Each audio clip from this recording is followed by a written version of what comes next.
saja ya. Nah, di sini kita bertemu lagi dalam pelajaran bahasa Indonesia. Sebelum Ibu mau mulai, ada baiknya kita berdoa dulu ya. Ayo ketua kelas pimpin.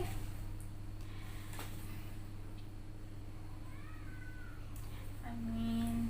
Oke, selanjutnya kita absen dulu ya. Karena kehadiran kalian sangat penting nih. Oke, kita absen dulu ya. Marni hadir.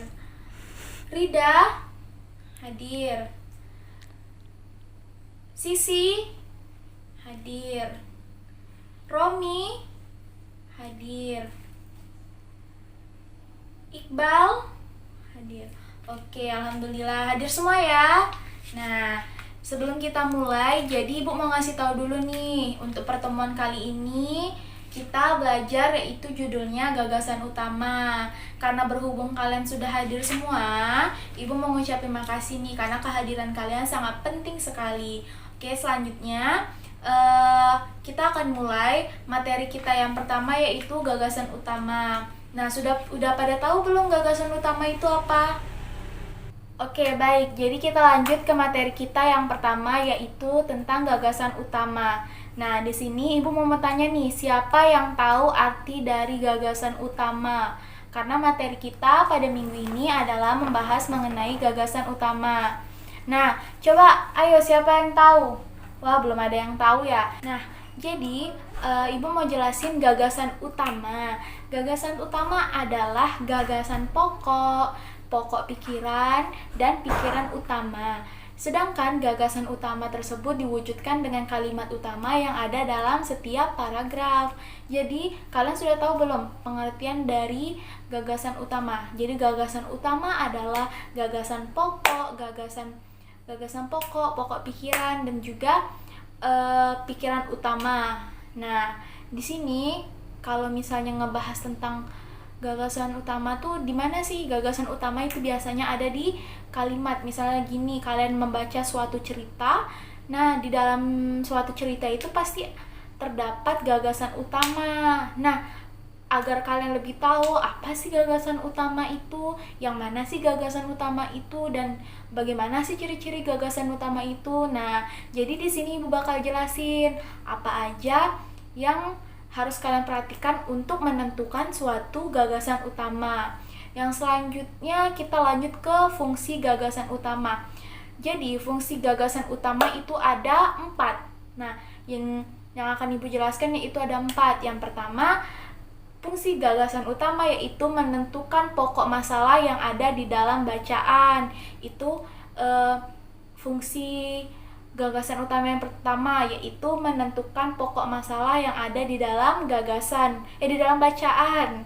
Maaf, Ibu salah. Selanjutnya, yang kedua yaitu mengetahui informasi yang penulis ingin sampaikan. Jadi, kalau misalnya gagasan utama itu misalnya kalian membaca suatu cerita, di situ kalian bakal mengetahui maksud dari apa yang penulis itu mau sampaikan. Misalnya ada pesan kah atau bagaimana. Bisa jadi pesan itu ada di gagasan utamanya.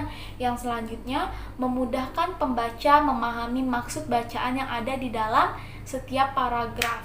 Jadi kalau kalian lagi baca, itu kalian mudah memahaminya. Kalian mudah memahami apa sih makna dari cerita yang saya baca tadi ini, kayak gitu.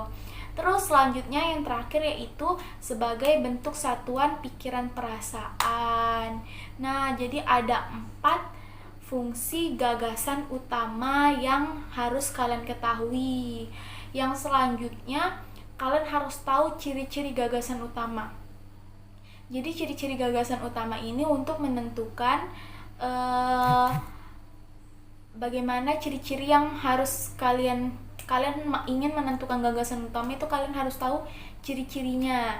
Jadi di sini Ibu akan jelaskan ada 6 ciri-ciri gagasan utama. Yang pertama, bersifat lebih umum. Bersifat lebih umum tuh lebih mudah kalian lihat atau lebih mudah kalian mengerti gitu.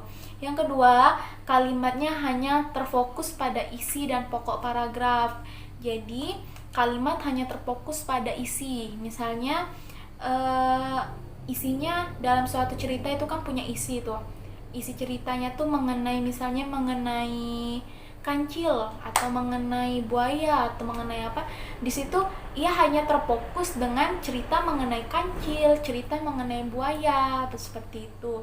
Yang selanjutnya terdapat topik permasalahan. Topik permasalahannya seperti ini. Misalnya kalian mempunyai dalam suatu cerita itu ada topik permasalahannya, misalnya kancil sedang bermain-main bersama teman-teman, namun ia mengalami suatu masalah atau apa, pokoknya dia topik permasalahan seperti kendalanya atau apapun itu yang ada dalam satu cerita. Kan biasanya kalau cerita itu pasti mempunyai topik permasalahan setiap cerita.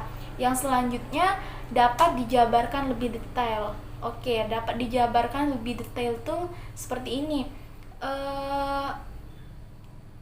Gagasan utama itu biasanya mengambil satu bait atau satu kalimat. Nah, dalam satu kalimat itu kalian bisa menjabarkannya menjadi satu cerita, misalnya seperti itu.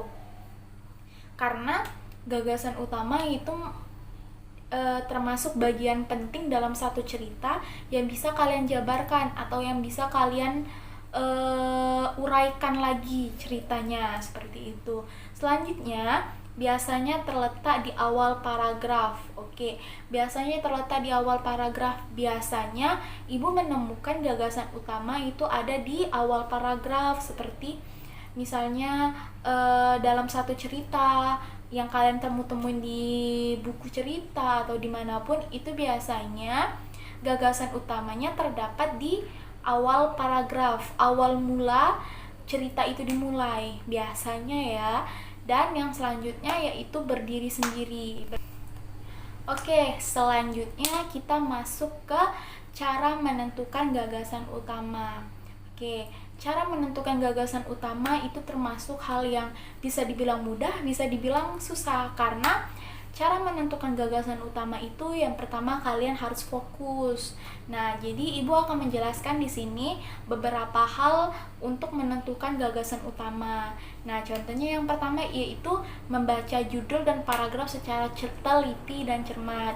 Nah, bagaimana maksudnya membaca judul dan paragraf secara teliti dan cermat itu? Seperti misalnya dalam satu cerita kalian harus membaca judulnya dulu, kalian tentukan judulnya itu apa, dan kalian harus membaca setiap paragraf itu secara teliti, karena tidak semua gagasan utama berada di paragraf pertama, bisa jadi dia di paragraf akhir. Nah, jadi untuk menentukannya kalian harus membacanya dengan teliti. Yang selanjutnya mencari pernyataan yang umum, seperti pernyataan yang umum itu yang mudah kalian pahami dan yang sering kalian dengar, seperti itu. Yang selanjutnya, jika gagasan utamanya kuat dipahami, tidak perlu membaca terlalu detail kata demi kata, namun jangan kehilangan maknanya. Itu seperti gini, kalian dalam membaca suatu cerita itu kalian pasti jika gagasan utamanya itu kuat atau mudah untuk kalian temukan, nah kalian harus kalian tidak perlu untuk membacanya terlalu detail, namun kalian jangan sampai kehilangan makna dari cerita yang kalian temukan gagasan utamanya. Misalnya kalian menemukan gagasan utamanya seperti ini, nah itu kalian mudah menemukannya. Jangan sampai apa yang kalian temukan itu kalian kehilangan makna dari yang gagasan utama yang mudah kalian temukan itu. Selanjutnya, jika gagasan utamanya sulit ditemukan, maka bacalah dengan lambat dan pahami setiap kalimatnya. Nah, ini yang ibu bilang tadi, kalian untuk menentukan gagasan utama itu butuh fokus, karena jika ada gagasan utama yang mudah ditemukan dan gagasan utama yang sulit untuk kalian temukan. Nah, jika di antara kedua ini kalian mendapatkan yang sulit untuk kalian temukan, nah cara satu-satunya yaitu kalian harus membacanya lebih teliti lagi, membaca lebih teliti dan ulang-ulang terus. Biasanya kalau ibu itu diulang-ulang terus. Nah setelah diulang-ulang, nanti kalian baru memahami setiap kalimat yang